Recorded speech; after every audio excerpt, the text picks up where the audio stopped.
Before we jump into today's show, I've got a really exciting announcement to make. The autumn cohorts for Start Your Podcast group program are now open. There are 5 dates between September and October, and it's a 6-week program that will get you launched before Christmas. So if podcasting was on your to-do list this year, if you really want to get your podcast up and done by the end of 2023, then come and join me for one of those cohorts and let's make it happen. I have a free masterclass available for you called Understanding the Power of Podcasting. You can go over to donnaeade.com/masterclass, watch the masterclass and get access to that enrollment. I hope to see you in one of the autumn cohorts very soon. That's donnaeade.com/masterclass. Let's get back to the show. Today on the Society of Professional Wedding Vendors podcast, we have Lynne Stainthorpe. She is a brand strategist who works with ethical business owners driven by a clear purpose. She helps you to get to the heart of what makes your brand meaningfully different, helps you create your authentic brand identity, develop your brand value proposition and marketing materials, and the result is a brand you can feel proud of, confidence in your brand messaging, a deeper connection with your clients, and an elevation of your business.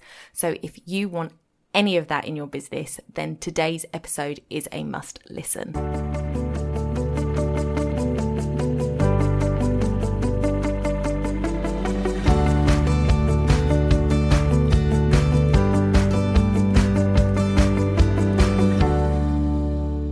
Welcome to the podcast, everybody. Today we have Lynne with us. Hi, Lynne. Thank you so much for coming and being on the podcast today.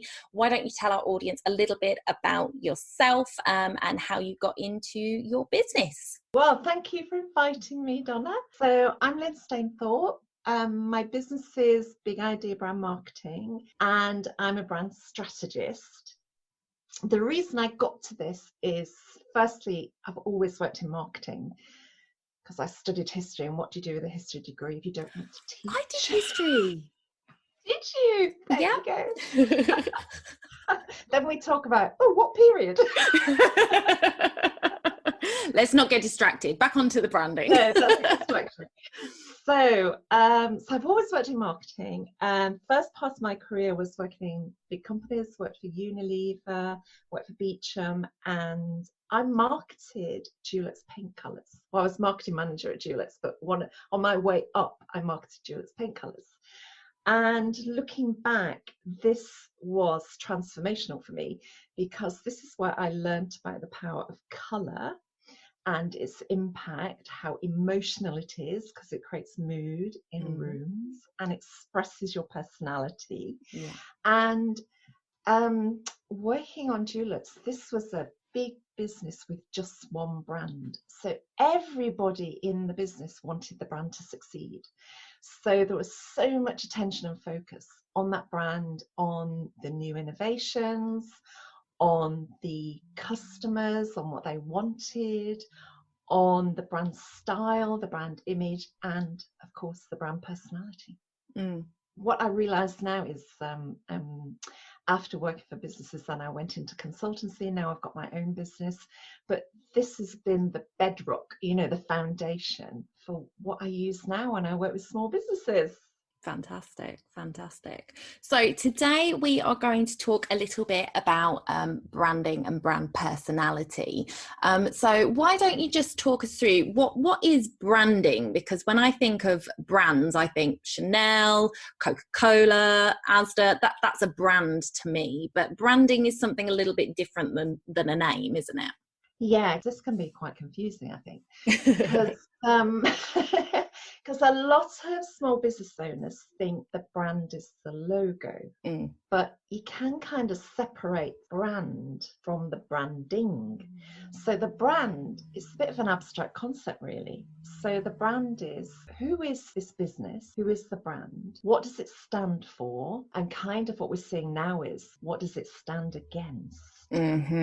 So a brand can take a position, it can have opinions, and of course everything it does focused on its audience, however small or big that niche is. So a brand can be, it's like a person, it can be polarizing, or it can choose to be really, really popular. So you've got that. So conceptually, that's what the brand is. What you've got with branding is a logo is the branding. So the brand colors, the kind of fonts, the kind of images, the brand style, the logo, these are all elements of the branding. And what these do is they represent the brand. So this is why people say a brand is much more than a logo, because it is. Yeah, And the logo absolutely. So the logo is kind of like the shortcut to remembering all those characteristics about your brand. Yeah. Brand and branding is kind of seems very simple on the outside, but actually you can go into it really, really deeply. Yeah. Deeply. And we'll dig ourselves out sometime next year and might have a brand. So you touched on it when you were speaking about working with Dulux, about personality. Can you sort of talk to us about why it's important to have brand personality and how you would use that? Yeah, I think it is really important. So what I talk about is, you've got tangibles that someone buys from you, and of course you're talking about people who are selling services. So you've got the tangibles of the service, like if it's photographers, you've got the actual photograph, but you've also got intangibles that you're buying from people. So you're buying the whole experience of working with a cake maker or a photographer. And you're buying into the kind of promise of what they're going to deliver to you. Yeah. Based on what they can show you, case studies and so on. But what's really going to, why are they going to choose your business rather than another business? And it's all about how well they connect with you. We talk about know, like, trust. And we talk about people buying people. Yeah. And this is where brand personality comes into it, because it's like manage your brand as if it is a person. And for many of us as small businesses, it's our name on the door. Yeah. So it's completely aligned. Who we are as people is completely aligned with who our business is. Or even your brand is an amplified version of yourself. So it's all the best bits of yourself. Yeah. Yeah. This is me, my best me. Yeah. It is. So it's all part of, we're human beings selling to human beings, and we've got our business. Our business needs to behave as a human. So the intangibles of your brand are like, this is why my business exists, your purpose, your why. This is what I believe in. So your values, your beliefs and your values, and your personality. So it's kind of an intangible, but it's the reason why people connect with you. So then what becomes important is, how do you express that personality? I kind of divide it into three things. The first is, how does your brand behave? You know the jargon about touch points. So how does your brand behave in every instance in which your prospect connects with you? Yeah. So how do you answer the phone? What are the words you use on your website? How do you treat people when you meet them in person? How do you treat them? I keep thinking about photography for some reason. It must be because I'm talking to you. So how do you treat people on the day? How do you line them up and everything like that? So that's the first part of it. So what are the human traits of the brand, but basically, how does it behave? How does it act? Yeah. The next thing about people is, how do they look? So this is where you pay attention to your brand style, not just you personally, but how does the brand look in social media? What sort of images does the brand use in social media posts? What are the brand colours? So of course you've got the colours of the logo, but you might have a bigger palette than that. You might have your logo colours, you might have a signature colour that you use throughout your imagery. You might have accent colours. You might use colours to denote product packages or services packages. It's all about that brand image and style being used consistently, so people get to recognise you and like you, trust you, because it's all leading up to that. And then the third element, if you think about people, is, how do they talk? Because we talk about tone of voice. So how do people talk? So what sort of words do they use? What's the vocabulary?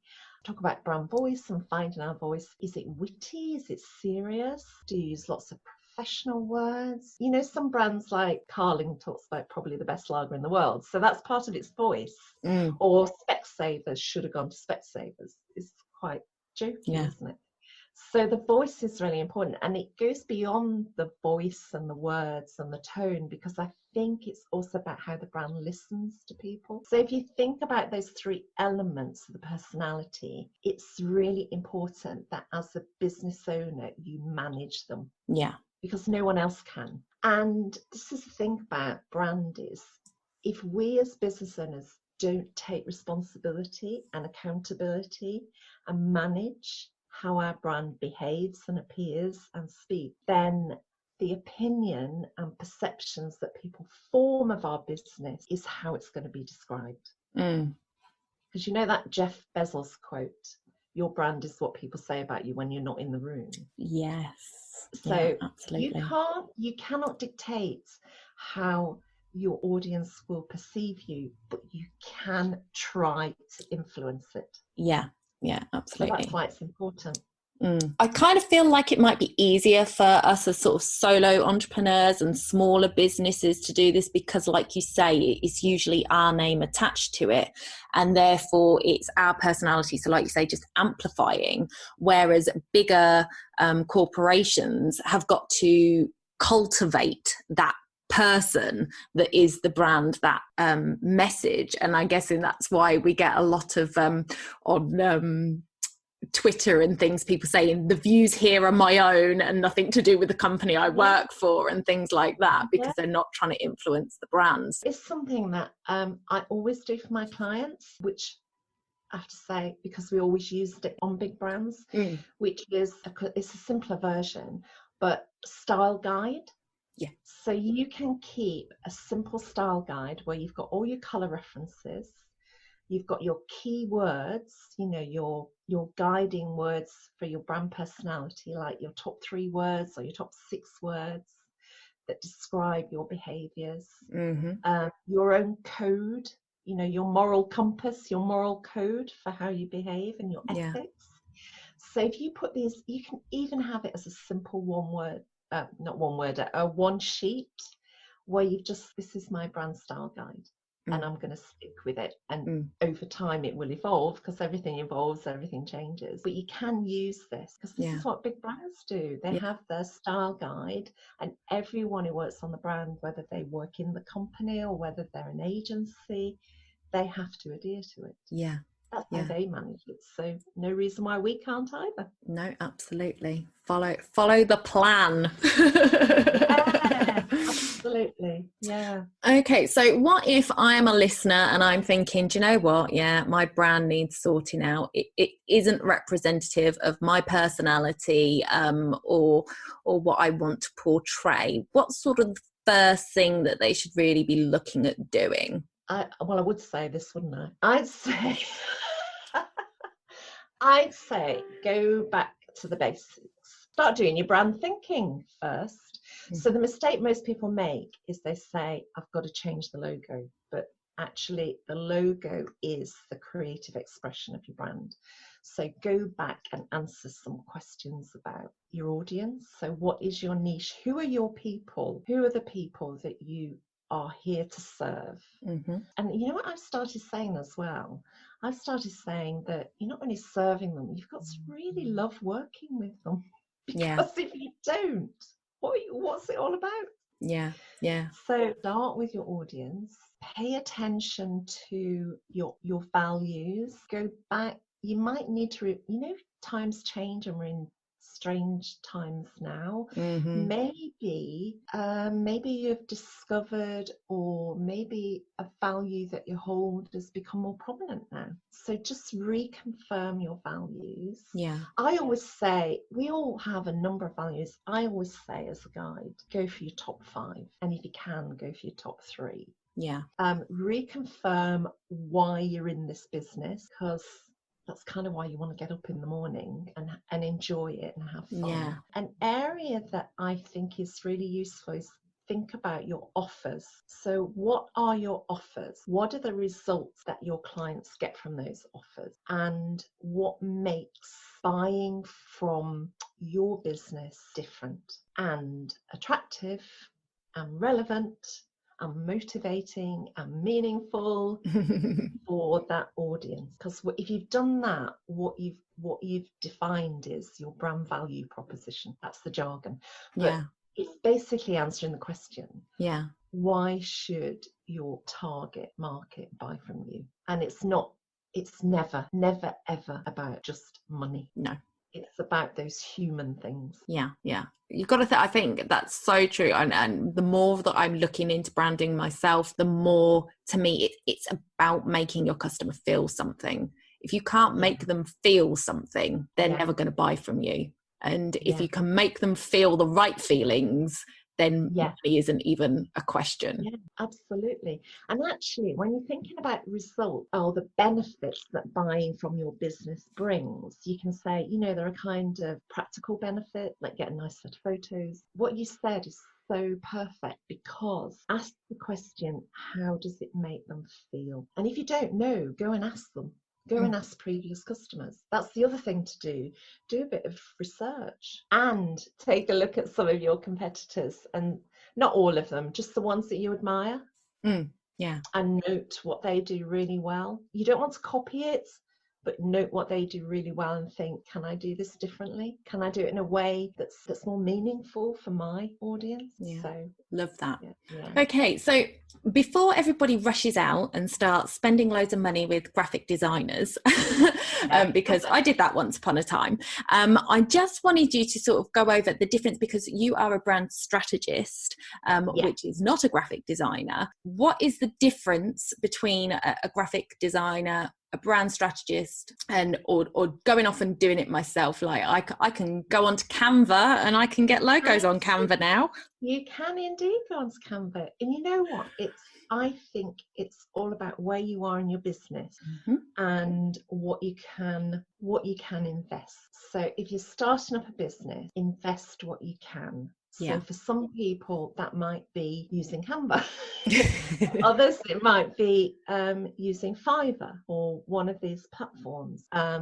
So I usually don't work with people who are just starting up and are bootstrapping. But it's all about what can you invest and what's the payback going to be. So I actually, part of the way I work is a graphic designer is included in the way I work. So the way I work is start with your strategy, get your thinking sorted, clarify just who is this brand, what's it stand for? And then how is it represented? Because the output of my work is a creative brief, and the graphic designers I work with work to that creative brief. So what we're doing is we're focusing their creativity on exploring how we best represent your brand. I always think that works really well. I think a creative brief, whatever you're working in, a creative brief is really, really important. Because at the end of the day, when you see a selection of designs, your response is subjective and emotional. And that's important. And sometimes it's really clear and obvious and plain sailing. But what about those times when those concepts are disappointing or aren't right? How do you have a discussion then on why they're not right? Well, what I've learned is you go back to the creative brief and say, in the creative brief, we agreed that this is how we wanted to represent the brand. And in the concepts that we've got, we're not quite doing this. So you've got a more objective way of discussing what you're seeking to represent for your brand in terms of your logo and the type of fonts you use. There's a real art in this. So graphic designers are really, really important to this. And what I say is what they really need and value is a great creative brief. So I'm here helping people to do that and taking them through the creative process. And because I come from a marketing background, helping them with marketing materials. But that doesn't mean to say that if you're early on in your business development that you can't try and do that yourself. Yeah. So in summary, our branding is the stuff around the brand that brings the brand to life, and the brand is the person. And if we want a fantastic brand, we should really be looking at working with a brand strategist to help us create that brief. Now, a lot of my listeners are already in their businesses. So you might well be sitting there thinking, oh yeah, you know, I did that. I just got a logo off of Fiverr. It's the really common 2 rings linked together, and you know, it's happy wedding day photography, and it's yellow, and that's my branding. And you might be sitting there thinking it's time for a change. And I really think that actually, if you can nail your brand, it can increase your inquiries. And don't feel scared of niching down and really getting to the crux of who it is you want to work with, down to minute details, because it's not going to put off other people. It's going to attract more people you want, and you will still going to get inquiries from other people that aren't necessarily that niche. So that's fantastic. Thank you so much, Lynne. I think that's really really given our listeners a good overview of what to be thinking about when they're doing their brand, and why brand personality is so important. So thank you so much for coming on today. Oh, right. You're very welcome. Thank you for the opportunity to speak. Brilliant. So Lynne's details will be in the show notes, so you can connect with her, and you can head over to the show notes and download or connect with her through her social medias. So do go ahead and let her know that you listened to the podcast, and I'm sure she would love to talk to you all about your branding. And for now, I shall say goodbye, and we will see you this time next week for another episode. Bye for now.